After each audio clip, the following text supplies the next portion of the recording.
YTN 라디오 이동의 뉴스 정면승부 3부 시작합니다. 여론조사를 통해 민심을 읽어보는 시간, 민심을 숫자다 코너입니다. 오늘은 오피니언 라이브 윤희용 센터장과 하호영 한겨레 기자와 함께합니다. 어서 오십시오. 네, 안녕하십니까. 안녕하세요. 자, 문재인 대통령 취임 이후 지지율이 가장 낮은 수준을 기록했다. 설명해 주시죠. 예. 지난 30일부터 2일까지 만 18세 이상 1,508명을 대상으로 이제 TBS가 리얼미터에 의뢰해서 조사가 있었는데요. 유무선 전화 자동응답 혼용 방식으로 실시됐고 표본 오차는 95% 신뢰 수준에서 플러스 마이너스 2.5% 포인트, 응답률은 4.4%였는데요. 이 조사에서 이제 문재인 대통령의 국정 수행 평가에 대해서 이제 질문을 했는데 잘하고 있는지, 잘 못하고 있는지, 잘하고 있다라고 하는 긍정 평가가 37.4%로 나왔고 잘 못하고 있다라고 하는 부정평가가 57.3%로 나왔습니다. 이것은 지난 이제 전주랑 비교해 봤을 때 전주에는 잘한다고 하는 응답이 43.8%였는데 이번엔 37.4%였으니까 5%포인트를 살짝 넘을 정도로 이제 하락폭이 좀 컸다고 할 수가 있겠고요. 어쨌든 이 조사 같은 경우는 이제 해당 조사 기관이 이제 조사를 했을 때 이제 가장 낮은 국정수행 긍정평가라고 할 수 있겠습니다. 자, 이 전체적으로 다 빠졌습니다. 뭐 진보층, 중도층 가릴 것 없이 빠졌고 지역적으로도 뭐 호남에서도 빠지고 뭐 PK에서도 빠지고 다 빠졌는데 네.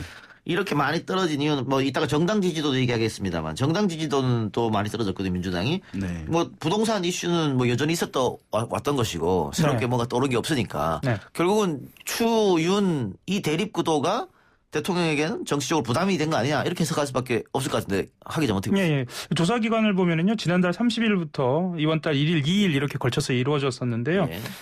떠올려 보면 지난 1일은 법무부 감찰위원회가 추 장관의 징계 청구와 직무배제 결정이 잘못됐다라고 의결한 날입니다. 예. 그리고 당시에 행정법원도요 집행정지 신청을 받아들여서 윤 총장이 당일에 대검으로 출근을 한 날입니다.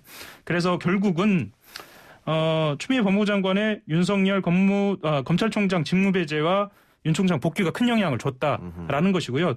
또 말씀하셨던 것처럼 11월 30일 김현미 장관의 뭐 아파트 빵 발언이 있지 않았습니까? 뭐 등등의 부동산 이슈의 악재가 기본 요소로 좀 자리 잡고 있었던 상태여서 지지율이 낮아지는 이 추세를 이끌었다 이렇게 보여집니다. 예, 동의하십니까? 예, 부동산 문제가 사실은 이제 밑바닥에 이제 깔려 있는 그런 상황에서 이제 추미애 장관과 이제 윤석열 총장의 이 갈등이 어쨌든 정부 내에서 이루어지고 있는 갈등이고 그것이 이제 장기화되고 있고 더 이제 고조되고 있는 그런 상황이어서 그에 대한 이제 평가가 어쨌든 대통령 국정 수행에 대한 평가까지 지금 영향을 준 것이라고 할 수가 있을 것 같습니다.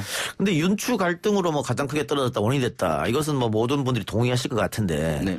중도층에서 많이 흔들렸다는 것은 뭐 당연히 이해가 갑니다. 또 그 대부분의 언론들이 윤석열에게는 옹호적, 추미애에게는 비우호적으로 썼기 때문에 중도층에서 떨어졌다는 이해가 가는데 이념적으로 진보층이나 문재인 대통령을 탄탄하게 바쳤던 뭐 호남이나 여기서 떨어진 건 왜 그렇다고 봐요?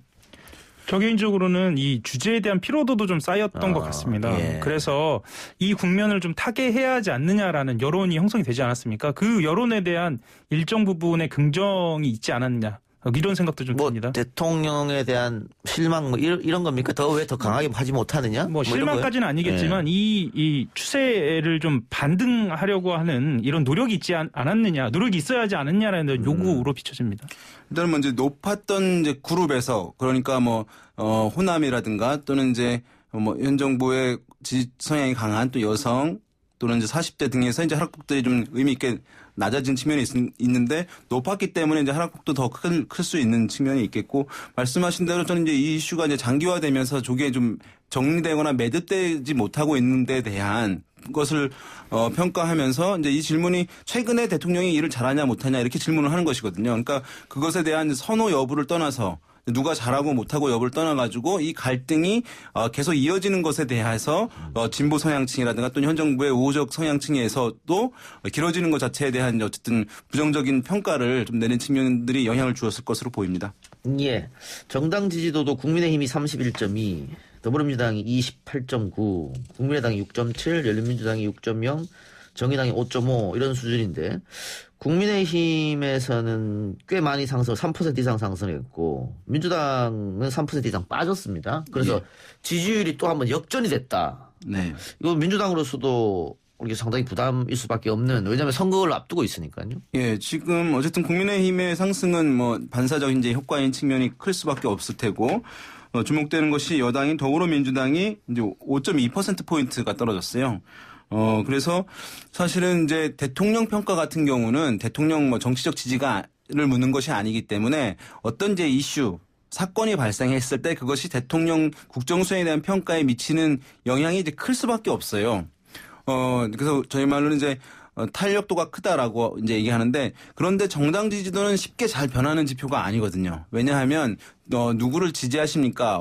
어느 정당을 지지하십니까라고 물었을 때 답을 한다는 것은 이 지지라는 것이 이제 마음에 또는 의견에서 상당히 이제 깊이 있는 데서 나오는 것이기 때문에 이거 단기간에 이제 변화폭이 크지 않은 지표인데 지금 이제 5% 가량 이제 떨어진 상황이라고 할 수가 있을 텐데 그래서 아마 여권에서는 대통령 평가도 그렇지만 이제 정당 지지율이 상당히 이제 견고하게 이어져 오던 것이 흔들렸기 때문에 이것을 더 좀 심각하게 또는 심대하게 받아들이는 기류가 이제 있을 것으로 보여요.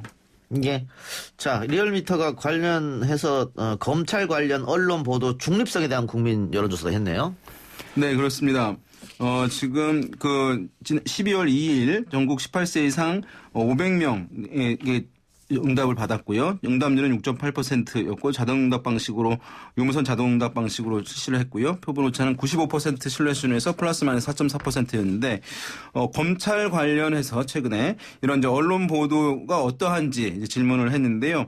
이거 검찰 입장 중심의 보도가 이루어지고 있다라고 하는 응답은 35.9%로 가장 높았고 두 번째로는 법무부 입장 중심의 보도가 많다라고 하는 것은 29.1%로 두 번째. 중립적 보도가 이루어지고 있다는 것은 15.9%로 이제 세 개의 선택지 중에서 가장 낮은 비율을 보였습니다. 예. 잘 모르겠다는 응답은 이제 19.2%였고요. 우리 언론이 나와 계시니까 네. 중립적 보도가 가장 낮게 조사된 거, 이건 좀 언론인들이 반성해야 되는 거 아닙니까? 반성을 해야죠. 저부터 반성 시작하겠습니다. 예. 예. 자, 하고 어쨌든 있고요. 예. 검찰 입장 중심 보도가 법무부 입장 중심 보도보다 한 7%포인트 정도 더 네. 높게 나왔는데 그 포탈을 보더라도 이 양대 포탈 네이버 다음에도 다 사실은 그 추미애에게는 비호적인 기사들이 그 대문에 실리고 했단 말이죠. 그걸 한번 본 것 같은데 어떻게 예. 보세요? 일단 뭐 기자 비판하는 건 좀 저도 조심스럽긴 합니다만 예. 좀 과감하게 보겠습니다. 그 실제로 언론이 가장 좋아하는 주제입니다. 이게 왜냐하면 그 양쪽이 갈라지고 거기에서 이제 전선이 형성되면서 우열을 가리는 판이지 않습니까? 예. 거기에 일종의 어떤 판정자 역할을 무리하게 하려고 하면 그 독자들한테는 좀 이런 판정을 받는다라는 생각은 좀 들고요. 예. 그리고 관련해서 흥미로운 발표가 좀 있는데요. 기사 개수가 압도적으로 좀 달랐습니다. 그러니까 말하자면 보수 성향의 신문이라고 할 수 있는 그 조선일보, 중앙일보, 동아일보의 보도량을 보면 11월 한 달만 보면은요. 조선일보만 157건이 윤석열 키워드로 검색이 되거든요. 예. 이거에 비하자면 한겨레 같은 경우에는 89건으로 거의 절반입니다. 그러니까 윤석열이라는 키워드 자체로 비교를 해봐도 보도량 자체가 좀 다른 상황이어서 그렇게 청취자들이 좀 받아들이지 않았나라는 생각도 좀 듭니다. 뭐 게다가 법조 기자의 94%가 추미애 수사지휘권 발동에 부정적이다. 라는 여론조사 있었지 않습니까? 뭐 그런 여론조사도 있었죠. 그러니까 근데 이 기사는 법조 기자들이 다 쓸 테니까. 그건 여론조사라면 그 그룹의 이제 설문조사였던 거죠. 네, 뭐 선호도 조사든 앙케이트, 뭐 네. 설문조사든 어쨌든 그럼 어떻게 썼는지 좀 우리가 유추도 할 수 있는 것 같은데 그 악어와 악어새다 검찰과 기자들은 이런 얘기도 있어요. 실제로 그 법조 기자들 내부 분위기를 제가 100%는 알 수 없지만 그 분위기를 보면은 매우 힘들어하기는 합니다. 그 악어새라는 거 불리는 것도 잘 알고 있고요. 그것에 대해서 최소한의 기계적 중립성을 지키려고 하는 노력들도 일부 하고 있는 것으로 보이긴 합니다. 근데 지금 여론 지형이 워낙 그 치우쳐 있기 때문에 그렇게 좀 보여지고 있는 것 같습니다. 예.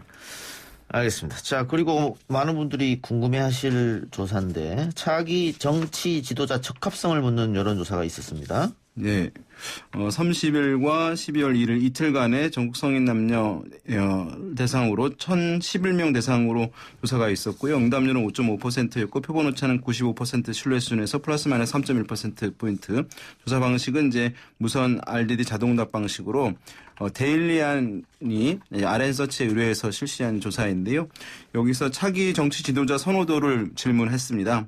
윤석열 검찰총장이 24.5%, 그다음 이낙연 더불어민주당 대표가 22.5%, 이재명 경기지사가 19.1%로 나왔고요. 그 안에 이제 홍준표, 오세훈 이런 이제 순으로 조사 결과가 나왔습니다. 예.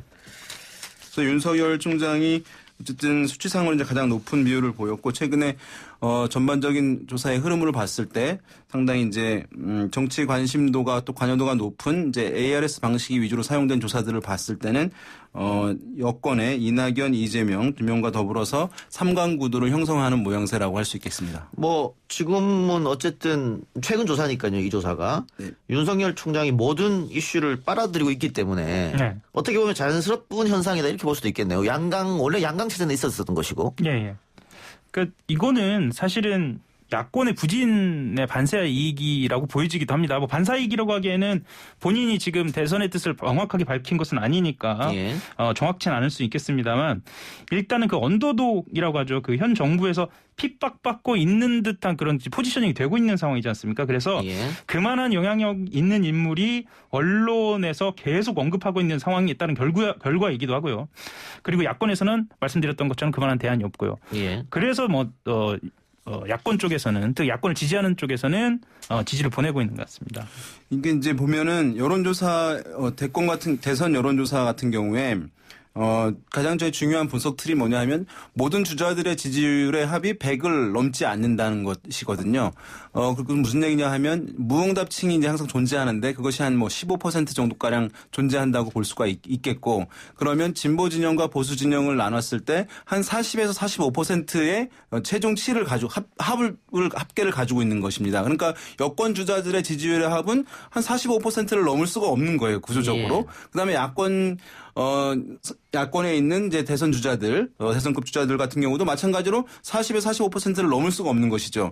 그런데 여권에는 이제 대중적으로 많이 지명도가 알려진 이제 이른바 원투펀치가 있는 상황이잖아요. 이낙연 대표와 이재명 지사가 그것을 양분하고 있는 구조인데 야권에서는 보수 진영에서는 윤석열 총장이 사실상 이제 원톱 체제인 것입니다. 예. 그러니까 다른 주자들은 상당히 미미한 수준이기 때문에 윤석열 총장이 집중적으로 조명을 받으면서 여권에 있는 두 명의 주자의 지지율보다 더 상승할 공간이 많이 있는 그런 상황이기 때문에 지금 수치로 봤을 때 가장 예. 높게 나오는 현상들이 충분히 나올 수 있는 그런 구조를 예. 안고 있다고 하겠습니다.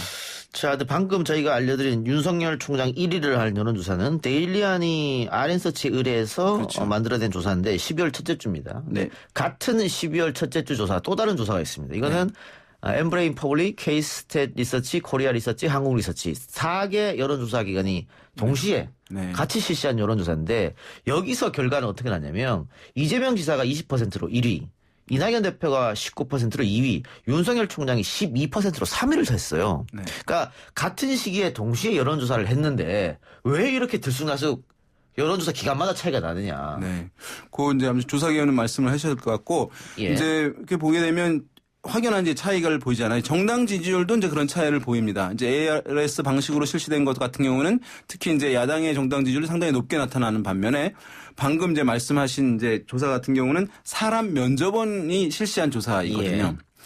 그런 경우에는 이제 국민의힘 정당 지지율이 20% 초반에 그친다거나 지금 이제 윤석열 총장의 대선 주자 지지율도 선호도도 10% 초반에 좀 이제 현저하게 좀 차이가 나는 조사 결과들을 보이는데 조사가 잘못된 것 아니냐 이렇게 생각하시는 분들도 있고 궁금해하시는 분들이 있을 텐데 ARS 방식으로 진행된 조사인 경우에는 우리가 이제 보면 마케팅이 많이 오잖아요. 그러면 많은 분들이 그냥 끊어버리는 분들도 많이 있을 겁니다. 예. ARS 방식으로. 예. 그것은 녹음된 음성이 이제 어느 버튼을 눌러라라고 하는 것으로서 그 상대방과 커뮤니케이션을 할 수가 없는 것이거든요.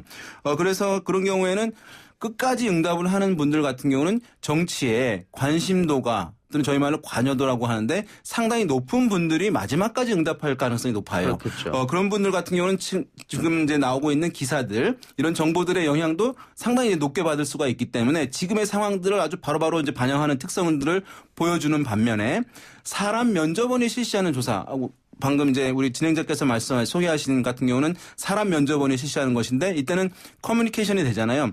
그러면 사람이 마케팅이 왔을 때 우리가 바로 끊어버리는 분들도 있지만 기계음이 되거나 녹음된 음성이 왔을 때보다는 좀 덜 못 끊는 거죠. 왜냐하면 미안하니까요. 네. 그러면은 아까 반대로 정치에 대한 관여도 관심도가 덜한 부분, 적은 분들도 좀 더 표집될 가능성이 있어요. 그러니까 지금 돌아가고 있는 것에 대해서 뭐 큰 관심도 높지 않은 분들도 마지막까지 이제 응답할 가능성이 이제 높거든요.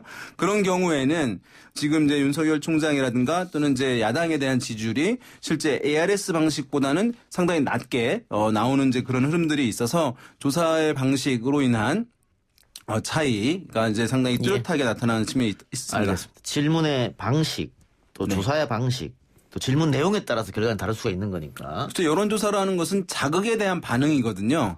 그러니까 자극을 어떻게 주냐에 따라서 그것은 방식도 있고 질문 문구도 있을 텐데 나오는 반응이 달라질 수밖에 없는 것입니다. 대통령 평가에서도 보게 되면 어떤 데들은 잘한다 못한다라고 하는 두 가지 선택지만 주는 경우들이 있는 반면 매우 잘한다 대체로 잘한다. 대체로 못한다, 매우 못한다라고 한 네 가지 선택지를 주는 경우인데 이럴 때도 결과값에 이제 차이들이 충분히 나타나는 특성을 보입니다. 방금 저희가 설명드린 4개 여론조사 전문기관이 공동으로 조사한 조사는 11월 30일부터 12월 2일 사흘 동안 전국 거주 만 18세 이상 남녀 1,004명을 대상으로 휴대전화 가상번호를 이용한 전화면접 조사 방식으로 진행됐습니다. 응답률은 35.9%이며 표본오차는 95% 신뢰 수준에서 플러스 마이너스 3.1%포인트입니다. 자세한 내용은 중앙선거 여론조사심의위원회 홈페이지를 참조하면 되고요. 자, 하 기자님. 네. 윤석열 총장은 정치를 한다고 말은 하지 않았습니다. 물론 안 한다고 네네. 말도 하지 않았습니다. 예. 현직 총장 타이틀 달고 대권 후보가 된 경우는 처음인 것 같긴 합니다. 지금 이렇게 예. 이슈 받는 거는. 그럼 만일 총장 타이틀을 뗐을 때 이 예. 높은 지지율을 유지할 수 있겠느냐. 예. 그 부분이 또 문제로 남은 거 아니겠어요? 추세적으로 봤을 때 윤석열 총장이 지금 상승세인 건 맞고요. 예, 그러니까 아까 말씀하셨던 거는 20%냐 10%냐의 차이는 있는데 추세적으로 상승인 건 맞고 뗐을 때 어떠냐라고 여쭤보신다면 제가 지난 대선에서 정치부 출입하면서 반기문 전 유엔 사무총장 마크맨을 했었거든요. 그래요? 같은 총장 출신이긴 합니다. 예. 2017년 초로 기억하는데요. 그때만 해도 반 전 총장의 복귀만으로도 지지율이 굉장했습니다. 예, 그렇죠. 단연 1위로 나온 여론조사도 있었고요.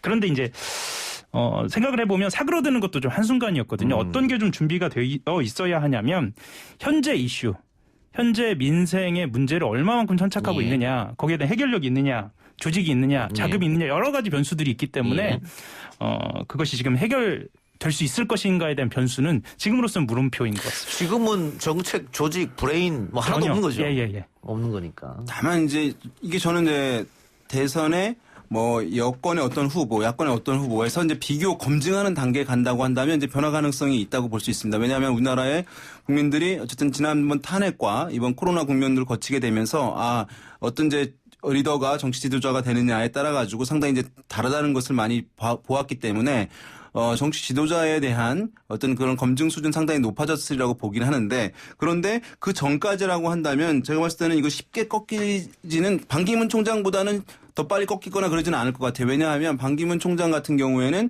아무것도 어쨌든 자기가 유명세와 외국에서 명성 갖고 사실은 지지율로 전환이 됐던 것인데 윤석열 총장 같은 경우에는 지금 속성이긴 하지만 이렇게 여권과 싸우면 것처럼 비춰지게 되면서 쌓아올린 측면도 있거든요. 그렇기 때문에 이것이 순식간에 이제 저는 무너지지는 않을 가능성이 있어 보여요.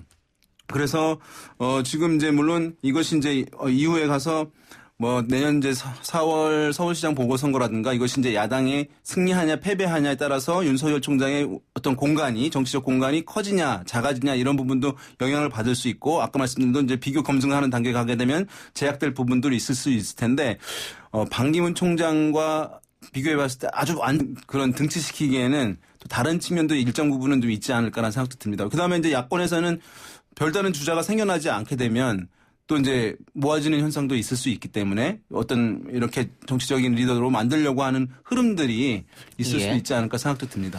근데 변수가 또 하나 있어요. 네. 윤석열 총장이 만일 뭐 해임을 당하든 본인이 스스로 사퇴를 하든 아니면 임기가 끝나고 나오든 간에 가족 송사가 걸려 있단 말이죠. 예. 장모 문제도 있고 아내 문제도 있고.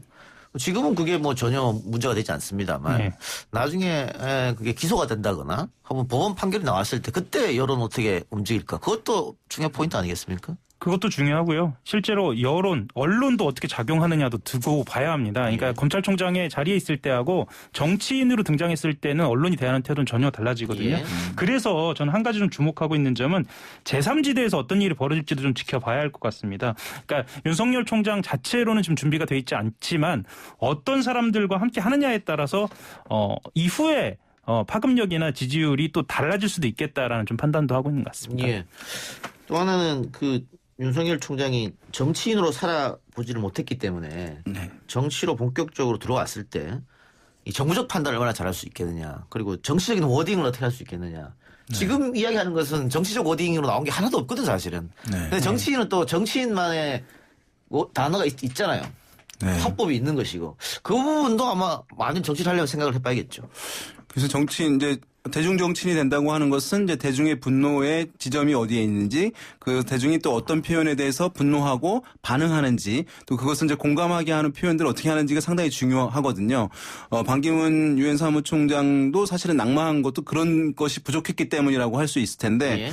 지금 이제 윤석열 총장 같은 경우에는 그런 이제 정치적인 환경에서 성장한 것은 아니고 이제 검찰 내부에서 이제 굉장히 딱딱한 이 공간에서 법을 다루면서 경험이 있었던 것이기 때문에 그런 부분은 이제 우리가 미흡할 것이라고 이제 판단이 들고 다만 이제 우리 하 기자님 말씀하신 대로 과연 그런 부분들을 이제 정치권의 도움을 이제 어느 정도 받을 수 있느냐 여부 그것이 또 영향을 줄 수 있지 않을까 싶습니다.